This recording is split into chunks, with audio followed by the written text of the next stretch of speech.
बिस्मिल्लाहिर्रहमानिर्रहीम।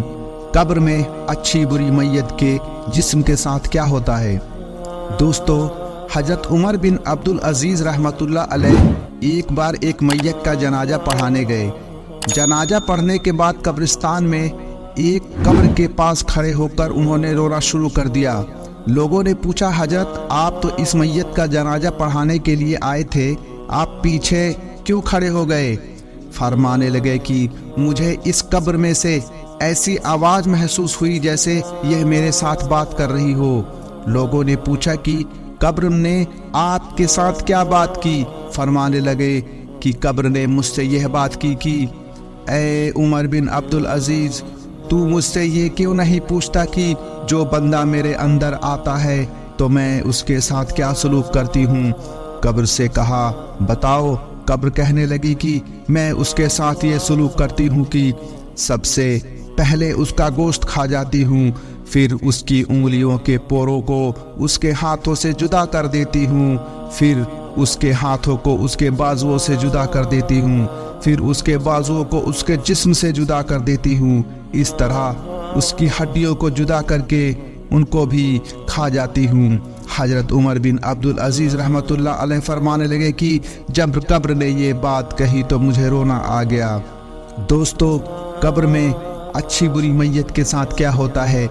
जब बुरी मैयत को कब्र के अंदर डाला जाता है तो जिस्म में जो सबसे पहली तब्दीली आती है वो ये है कि आँखों के ढीले ढुलक कर गालों पर आ जाते हैं और उनमें कीड़े पड़ जाते हैं। जिन आँखों से गैरुल्लाह की मोहब्बत की नज़र से देखता था उन पर सबसे पहले कीड़े चिपटते हैं।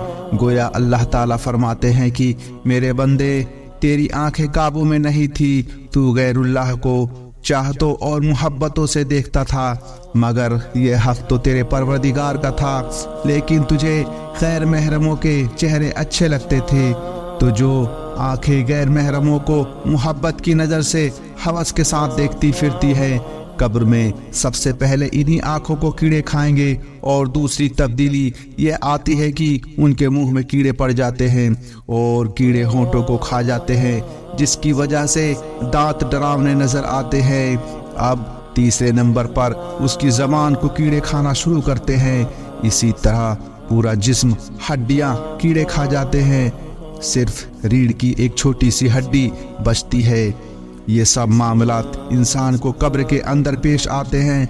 और वह कौन सी लाशें होती हैं जिनको मिट्टी और कीड़े खाते हैं? ये उन लोगों की लाशें होती हैं जो गुनाह करते हैं, उनके अंदर गुनाह के असरात होते हैं, इसलिए मिट्टी और कीड़े उनकी लाशों को खाते हैं। और जब अच्छी मैयत को कब्र में डाला जाता है तब जो लोग गुनाहों से बचते हैं और अल्लाह के हुजूर पेश होते हैं, क्योंकि उन्होंने अपने इल्म और इरादे से गुनाह नहीं किया होता, इसलिए उनकी लाशें कब्रों में भी महफूज रहती हैं। अंबिया किराम के बारे में तो हदीस पाक में आया है कि अल्लाह ताला अंबिया किराम के जिस्मों को ज़मीन पर हराम कर दिया। इसी तरह जो अंबिया किराम के वारिस होते हैं और गुनाहों से अपने जिस्मों को बचाते हैं और उनके जिस्मों में गुनाहों की गंदगी नहीं होती, और जो उनके जिस्मों को कब्रों में रख देते हैं तो अल्लाह ताला की ज़मीन उनके जिस्मों को भी नहीं गला सकती और कीड़े भी उनके जिस्मों में नहीं पड़ सकते। इसलिए कुल औलिया अल्लाह के जिस्म को भी नहीं गला सकती और कीड़े भी उनके जिस्मों में नहीं पड़ सकते। इसलिए बाज़ औलिया अल्लाह के जिस्म कब्रिस्तान की खुदाई के वक्त बिल्कुल सालिम पाए गए, क्योंकि उनके जिस्म में गुनाहों के असरात नहीं थे। दोस्तों, आइए एक वाक़या सुनते हैं कि अल्लाह वालों की रूह कितनी आसानी से निकलती है। ख्वाजा अलाउद्दीन रहमतुल्लाह अलैह अत्तार थे, इत्र बेचते थे, छोटी छोटी शीशियों में रखते थे। एक अल्लाह वाले आए और बड़े गौर से उनकी शीशियों को देखने लगे। यह नौजवान थे, कहने लगे, बड़े मियाँ क्या देख रहे हो? फरमाने लगे कि देख रहा हूँ कि इतनी शीशियों में तुम्हारी जान अटकी हुई है, यह कैसे निकलेगी?